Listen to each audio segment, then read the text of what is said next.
Hi everyone, welcome to Minky Study Circle. So AP RSET website AP RSET 2021 web counselling గురించి అయితే previous వీడియోలో అయితే మనం క్లారిటీగా తెలుసుకున్నాము. బట్ టుడే నుంచి అప్లికేషన్ ప్రాసెస్ అనేది స్టార్ట్ అవుతుందని చెప్పాము, రిజిస్ట్రేషన్ అనేది స్టార్ట్ అవుతుందని చెప్పాము.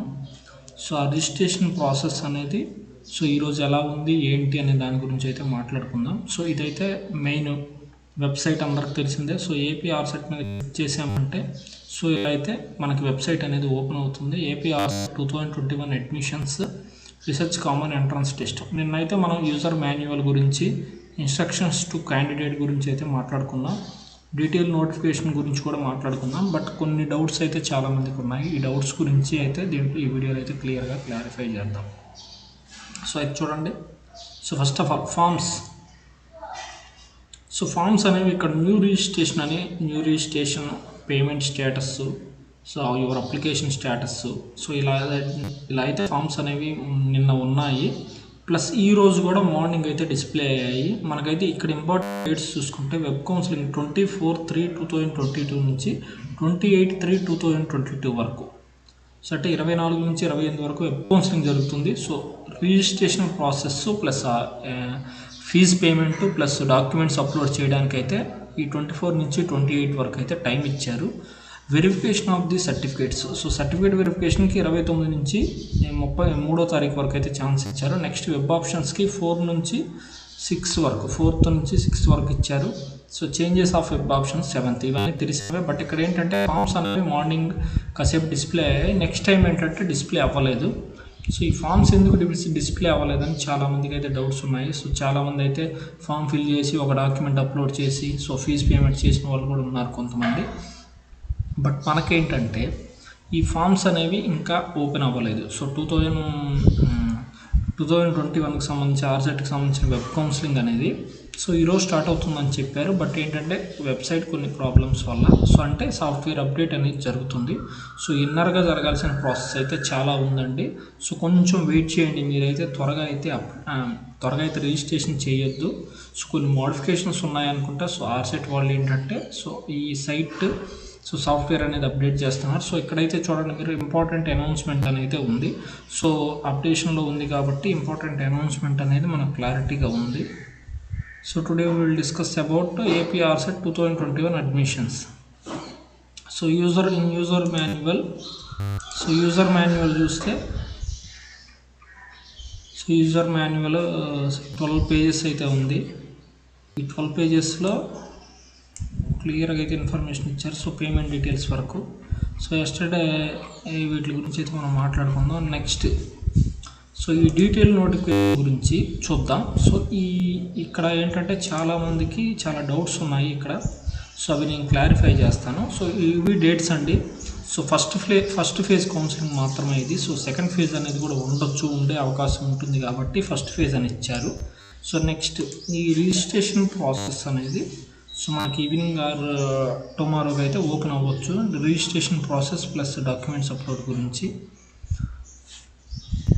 Required documents for applying web counselling AP RCET 2021 hall ticket and rank card, transfer certificate is must and షుడ్గా ఉండాలి.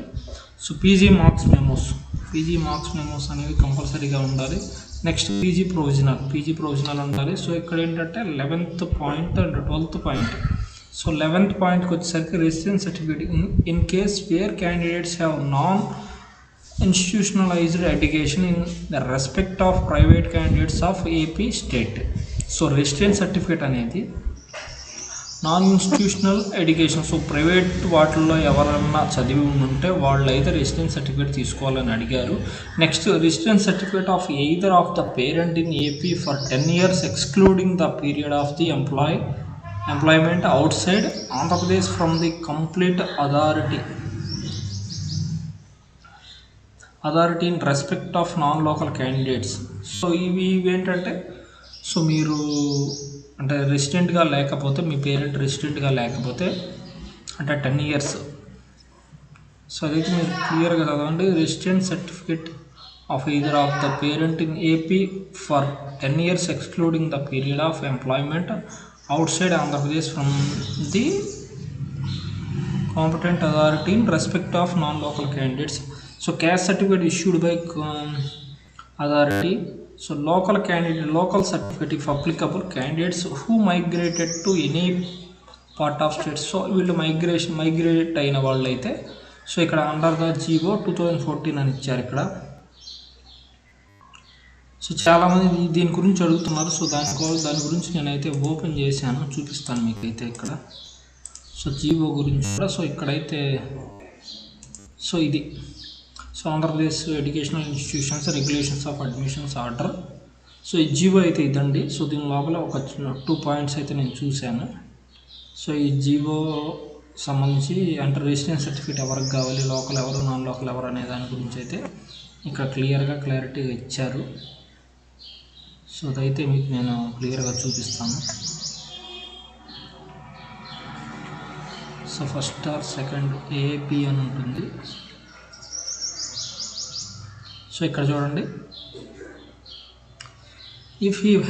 if he has studied in the educational institutions or educational institutions in such a local area for a period of not less than 4 consecutive academic years ending with the academic year in which he appeared, or as the case may be, first appearable in the relevant qualifying examination. So ఇక్కడ 4 consecutive years అనేది మీరు ఉండాలంట కంపల్సరీగా అని అంటున్నారు.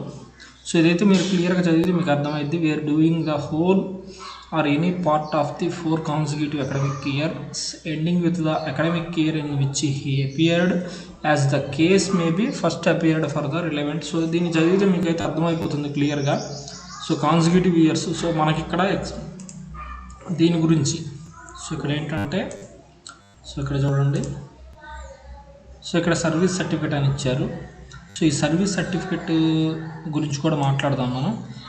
ఈ local గురించి మాట్లాడుకుంటే లోకల్ నాన్ లోకల్ అనేది ఏంటంటే మీరు అప్లికేషన్ ఓపెన్ చేయగానే మీ డీటెయిల్స్ ఎంటర్ చేయగానే మీకైతే క్లియర్గా లోకల్ నాన్ లోకల్ అనేది అక్కడ వచ్చేస్తుంది. 7 years. సో మీరు లాస్ట్ పీజీ కానీ లాస్ట్ డిగ్రీ కానీ కంప్లీట్ అయిన తర్వాత వచ్చిన సో సపోజ్ నేను ఫర్ ఎగ్జాంపుల్ చెప్తాను చూడండి.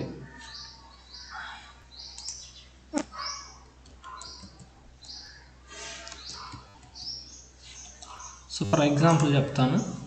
సో లోకల్ నాన్ లోకల్ గురించి సో నాకు తెలిసిందైతే చెప్తాను. సో ఫస్ట్ చూడండి, సో వాళ్ళు ఏమన్నారంటే ఎండింగ్ ఫర్ సపోజ్ నేను పీజీ ఎంఎస్సీ చేశాను. ఎంఎస్సీ అనేది 2017లో చేశాను. 2017 నుంచి బ్యాక్ రండి. 2016, 2015, 2014, 2013, 2012, 2011, 2010 ఇలాగా 7 years చూడండి. 1, 2, 3, 4, 5, 6, 7. సో ఈ 7 years ఆఫ్ స్టడీ గురించి అయితే వాళ్ళు అడిగారు. సో ఇక్కడైతే నేను 2017లో నాది ఎంఎస్సి కంప్లీట్ అయింది. సో ఇక్కడైతే ఎంఎస్సి రాశాను. ఇక్కడ డిగ్రీ బిఎస్సి.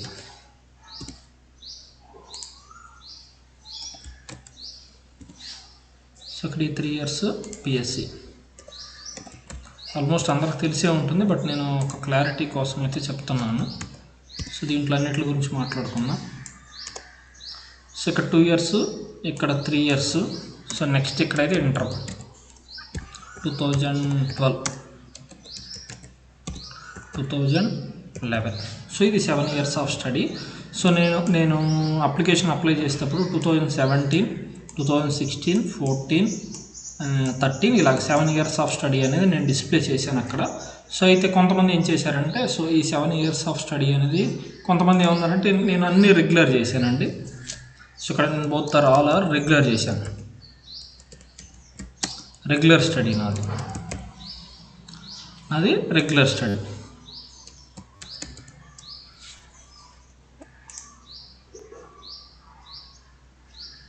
సో ఇక్కడ వచ్చే డౌట్స్ ఏంటంటే చాలామందికి, సార్ ఇలా 7 years ఆఫ్ స్టడీ కదా, వీటిల్లో 7 years ఆఫ్ స్టడీ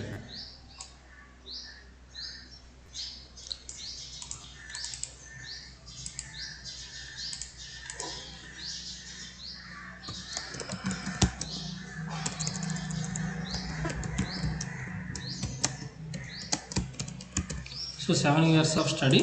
సో ఇది నాదైతే రెగ్యులర్ అండి. So regular. సో నేను రెగ్యులర్గా చేశాను కాబట్టి స్టడీ సర్టిఫికేట్స్ అనేవి నేను అప్లోడ్ చేస్తాను. So next, so distance, in case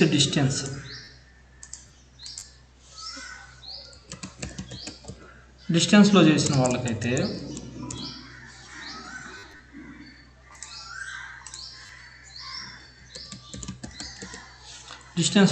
వాళ్ళకైతే సో చాలామంది చెప్పడం ఏంటంటే, సార్ డిస్టెన్స్లో చేస్తే మాకు ఇలాగా సో ఓడి ఇవ్వరు, సో టీసీ ఇవ్వరు అని చెప్తున్నారు. సో రెగ్యులర్ స్టడీ అయితే టీసీ కంపల్సరీగా ఉంటుంది, ఓడి కూడా కంపల్సరీగా వస్తుంది. సో రెగ్యులర్ అయితే వస్తుంది.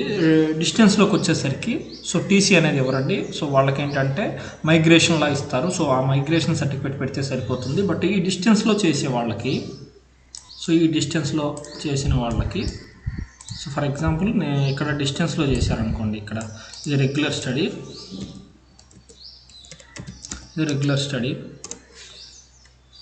సో ఇది కూడా రెగ్యులర్.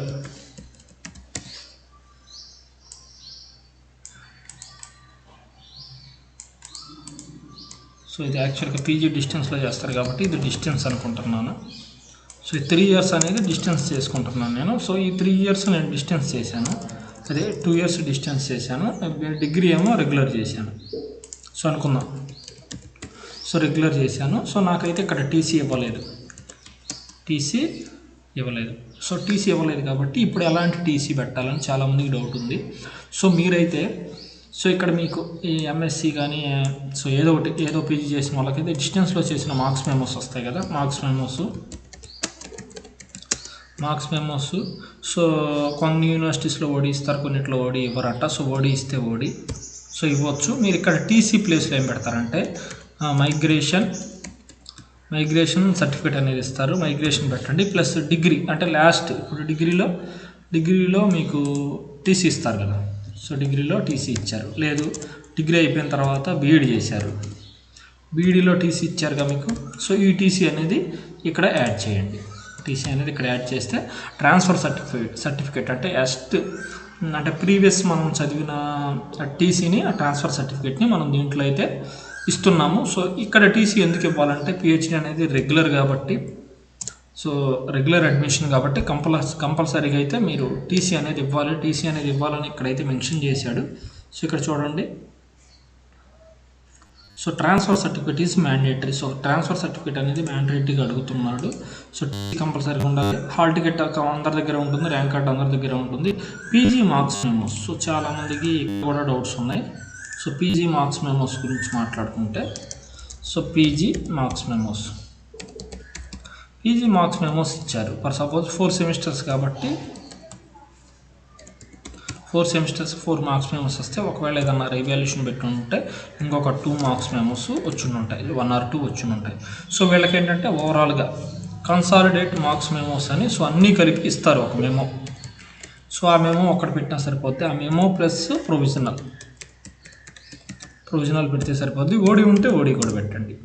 సో యూజీలో కూడా అంతే, డిగ్రీలో కూడా అంతే. సో 3 yearsకి 6 semesters ఉంటాయి.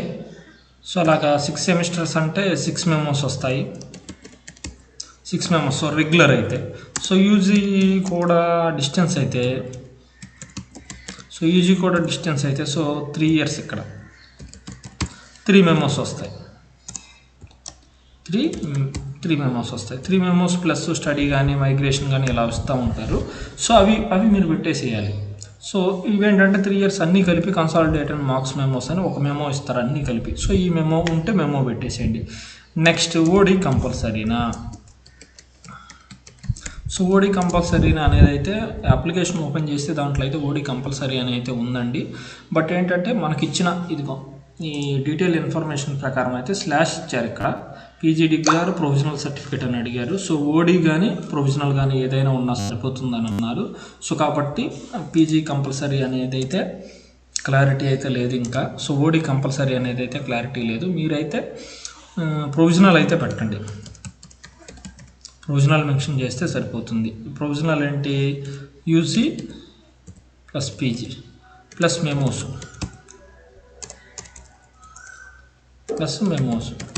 సో ఇవైతే మీరు పెట్టండి. సో నెక్స్ట్,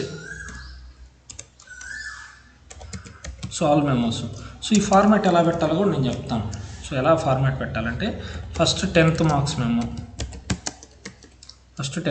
మెమో, తర్వాత ఇంటర్మీడియట్ మార్క్స్ మెమో, తర్వాత డిగ్రీ. సో ఇక్కడ కూడా ఒక ఆర్డర్ పెట్టాలి. First semester, second semester, third semester, fourth semester, fifth semester, sixth semester. ఒకవేళ మీరు 3 years డిగ్రీ అనుకోండి, first year, second year, third year. So ఇలాగ. నెక్స్ట్ తర్వాత పీజీకి వచ్చేసరికి సెమిస్టర్సే కాబట్టి సో రెగ్యులర్ వాళ్ళకైతే 4 సెమిస్టర్స్ ఉంటాయి. First semester, second semester, third semester, fourth semesters ఇలా అయితే పెడతాము. ఒకవేళ డిస్టెన్స్ అనుకోండి, first year, second year. So ఇలా యాడ్ చేస్తాము. సో నెక్స్ట్ మీకు ఓడీస్ ఉన్నాయనుకోండి, డిగ్రీ ఓడి పెట్టేసేయండి. నెక్స్ట్ పీజీ ఓడి. సో మీ దగ్గర ఓడి లేకపోతే సో మీరు ఇక్కడ ఏంటంటే మెమోస్ పెడతారు కదా. సో ఇక్కడ మెమోస్ అయిపోయిన వెంటనే డిగ్రీ ప్రొవిజనల్. ఇక్కడ పీజీ మెమోస్ పెట్టగానే పీజీ ప్రొవిజనల్ పెట్టండి. సో పీజీ ప్రొవిజనల్ అనేది మీరు పెట్టండి. సో పీజీ ప్రొవిజనల్ అనేది పెట్టండి. ఓడిఎస్ ఉంటే ఓడిఎస్ కూడా పెట్టండి. సో నెక్స్ట్ మనకి 7 years ఆఫ్ స్టడీ సర్టిఫికేట్స్ అనేవి అడిగారు. సో ఇక్కడ చూద్దాం. సో ఆ పాయింట్ కూడా మాట్లాడుకుందాం. ఇంటర్మీడియట్ మార్క్స్ మేము study certificates from intermediate to PG. So intermediate to PG అడిగారు కాబట్టి సో మీరు ఇక్కడ పాసిబుల్ అయితే ఇంటర్మీడియట్ మెమో కింద అయితే పెట్టండి. లేకపోతే ఏంటంటే ఇవన్నీ డాక్యుమెంట్స్ అన్నీ కరెక్ట్గా ఉన్నాయి కాబట్టి నెక్స్ట్ ఈ డాక్యుమెంట్స్ అన్నీ కరెక్ట్గా పెట్టిన తర్వాత ఇక్కడ ఆర్డర్ ఏమన్నా ఇచ్చాడేమో చూద్దాం.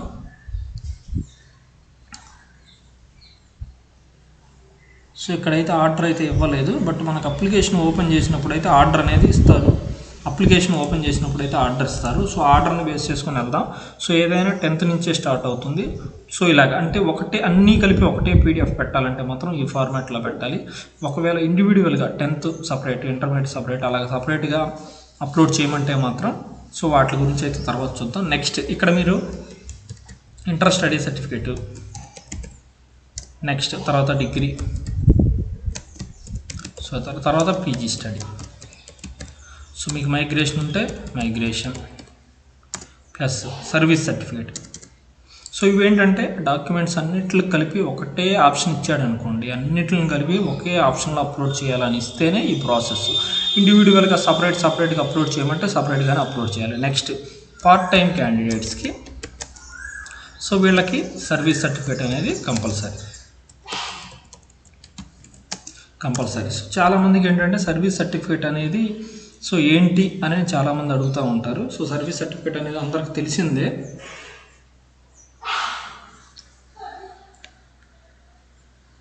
సో ఈ సర్వీస్ సర్టిఫికేట్ అనేది సో మీరు ఎక్కడైతే వర్కింగ్ చేస్తున్నారో టీచింగ్ ఫీల్డ్లో, సో మీరు ఎక్కడైతే వర్కింగ్ చేస్తున్నారో ఆ టీచింగ్ ఫీల్డ్కి సంబంధించి సో మీకు సర్వీస్ సర్టిఫికేట్ అనేది ఇస్తారు. సో గవర్నమెంట్ ఫీల్డ్లో ఉన్న వాళ్ళకైతే సర్వీస్ సర్టిఫికేట్ ఇస్తారు. సో గవర్నమెంట్ ఫీల్డ్లో ఉన్న సర్వీస్ సర్టిఫికేట్, ప్రైవేట్ ఫీల్డ్లో ఉన్న వాళ్ళకి ఎక్స్పీరియన్స్ అని అంటారు, సర్టిఫికేట్ ఇస్తారు. సో ఎక్స్పీరియన్స్ సర్టిఫికేట్ ఇస్తారు. సో ఇక్కడ సో మీరు ఆల్రెడీ అప్లై చేసేటప్పుడే చూశారు. సో స్కూల్స్కి అయితే 4 years అని ఇచ్చాడు. 4 years ఎక్స్పీరియన్స్ సర్టిఫికేట్ ఉండాలి. సో కాలేజెస్ అయితే మినిమం 2 years ఎక్స్పీరియన్స్ అనేది ఉండాలి. సో ఇంకా ఎయిడెడ్ స్కూల్స్ కానీ ఇలా అయితే ఏదైనా 2 to 4 years minimum 4 years experience certificate. So service certificate అనేది కంపల్సరీగా ఉండాలి పార్ట్ టైం చేసే వాళ్ళకైతే. సో ఇక్కడ UGC net set. So category 1 వాళ్ళకి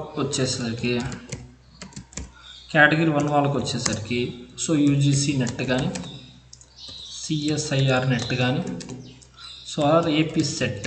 సో మీరు ఎప్పుడో క్వాలిఫై అయినా మీరు కేటగిరీ 1 కిందకి వస్తున్నారు కాబట్టి సో డాక్యుమెంట్స్ అన్నీ కలిపి ఒకటే పీడిఎఫ్లో పెట్టమన్నప్పుడు మాత్రమే ఈ ఫార్మాట్లో పెట్టాలి. ఇండివిజువల్గా సపరేట్గా అడిగితే మాత్రం దానికైతే మనం అప్లోడ్ చేస్తాము. ఈ సర్టిఫికేట్ కూడా అప్లోడ్ చేయాలి. సో ఈ సర్టిఫికేట్ కూడా అప్లోడ్ చేయాలి. సో అప్లోడ్ చేసేటప్పుడు మీకైతే క్లియర్గా అక్కడైతే మెన్షన్ చేస్తారు సో యూజీసీ నెట్ సర్టిఫికేటా, సో లేకపోతే ఒకటే డాక్యుమెంట్ క్లియర్గా. సో అన్నీ కలిపి ఆప్షన్స్ ఓపెన్ అయినప్పుడైతే మీకు క్లారిటీగా అర్థమవుతుందండి. సో నెక్స్ట్ ఈ రెసిడెన్స్ సర్టిఫికేట్ దగ్గర చాలామందికి అయితే చాలా డౌట్స్ ఉన్నాయి. ఈ రెసిడెన్స్ సర్టిఫికేట్ అనేది చూడండి, సింపుల్గా చెప్తాను. సో 7 years ఆఫ్ స్టడీ అడిగాడు కాబట్టి ఈ 7 yearsలో మినిమం 4 years, సో కాన్సిక్యూటివ్ అంటే ఒకే అంటే గ్యాప్స్ ఉండకూడదు. ఫర్ సపోజ్ నేను ఏపీలో ఇంటర్ చదివాను 2 years కదా, సో ఏపీలో మళ్ళీ డిగ్రీ చదివాను, సో ఇక్కడ ఎంత అవుతుంది 5 years అవుతుంది. పీజీ అనేది నేను తెలంగాణలో చదివాను, సో ఇలాగ ఇక్కడ నాన్ లోకల్ అవుతాను, నేను అక్కడ అబోలో లోకల్ అవుతాను. సో ఇలాగ సో ఇక్కడ ఏమంటున్నారంటే వాళ్ళు 7 years స్టడీని బేస్ చేసుకొని 7 years స్టడీని బేస్ చేసుకొని మీరు లోకలా నాన్ లోకల్ అని అయితే వాళ్ళు అయితే క్లారిఫై చేస్తారు. వెంటనే మీకు అప్లికేషన్ ఓపెన్ అవ్వగానే మీరు లోకలా నాన్ లోకల్ అనేది అయితే కంపల్సరీగా అక్కడ డిస్ప్లే అయితే అవుతుంది. సో దాన్ని బట్టి మీరు ప్రొసీడ్ అవ్వాలి. బట్ రెసిడెన్స్ సర్టిఫికేట్ అనేది సో 10 years ఒకే చోట మీరు రెసిడెంట్ అయి ఉంటే రెసిడెన్స్ సర్టిఫికేట్ అని ఇస్తారు. సో మీ పేరెంట్ మీరు అంటే మీ పేరెంట్ పేరు మీదకి అయితే తీసుకోవాలి. సో మీ సేవ కానీ గ్రామ సచివాలయాల్లో కానీ అయితే ఇలా ఇస్తారు. సో ఇక్కడ వీళ్ళు ఏమడుగుతున్నారంటే inter to PG consecutive 4 consecutive years అయితే ఒకే చోట ఎడ్యుకేషన్ ఉంటే లోకల్ కిందకు వస్తారని అయితే అంటున్నారు. సో నాకు అలా అర్థమైంది. సో దాంట్లోది మీరైతే క్లియర్గా చదవండి. సో ఇప్పుడు ఓవరాల్గా అయితే ఈ వీటికి సంబంధించిన ఈ మెమోస్ అప్లోడ్ చేసే దాని గురించి అయితే క్లారిటీ ఇచ్చానని నేను అనుకుంటున్నాను. బట్ ఇక్కడ దీని గురించి మాట్లాడుకుందాం. సో ఎక్కడో మొదలుపెట్టాం, ఎక్కడో వెళ్ళిపోయాం. సో ఇక్కడ ఫామ్స్ న్యూ రిజిస్ట్రేషన్ అనేది సో సైట్ అనేది అండర్ కంట్రోల్లో ఉంది. సో వాళ్ళు అయితే ఈ సైట్ని అప్డేట్ చేయడం వల్ల అయితే మనకి ఓపెన్ అవ్వడం లేదు. సో ఈరోజు ఈవినింగ్ కానీ రేపటికి కానీ అయితే మనకి న్యూ రిజిస్ట్రేషన్ అనేది వస్తుంది. సో వచ్చే వరకు అయితే వెయిట్ చేయండి. ఎవరు తొందరపడి అయితే అప్లికేషన్ చేయకండి, ఎందుకంటే మనం ఫీజు పే చేయాల్సి ఉంటుంది కాబట్టి. సో ఫీజు అమౌంట్ అనేది ఇది అవుతుంది. సో ఇక్కడ వెబ్ కౌన్సిలింగ్ 24th నుంచి 28 వరకు అన్నారు. సో సమ్ టెక్నికల్ ప్రాబ్లమ్స్ వల్ల అయితే ఇంకా ఓపెన్ అవ్వలేదు. సో ఈరోజు ఈవినింగ్ కల్లా ఓపెన్ అయ్యే ఛాన్సెస్ ఉన్నాయి. సో ఇక్కడ ఇంపార్టెంట్ అనౌన్స్మెంట్ అని కూడా అంటున్నారు. సో ఏదైనా అనౌన్స్మెంట్, కొత్త అనౌన్స్మెంట్ ఏమైనా ఉంటుందేమో చూడవచ్చు. సో ఫైనల్గా అయితే థ్యాంక్ యూ అండి. So thank you for watching. For more updates subscribe my channels. Thanks to all. So ఇక్కడ చాలామంది అడిగారు. సో వీళ్ళ డౌట్స్ గురించే నేనైతే వీడియో చేశాను. సో దీని గురించి క్లారిటీ అయితే వచ్చి ఉండొచ్చు మీ అందరికీ. సో ఇంకేదన్నా డౌట్స్ ఉంటే నాకు మెసేజ్ చేయండి. సో నెక్స్ట్ వీడియోలో అయితే వాటికి సంబంధించిన డౌట్స్ క్లారిఫికేషన్ అనేది నేను ఇస్తాను. Thank you.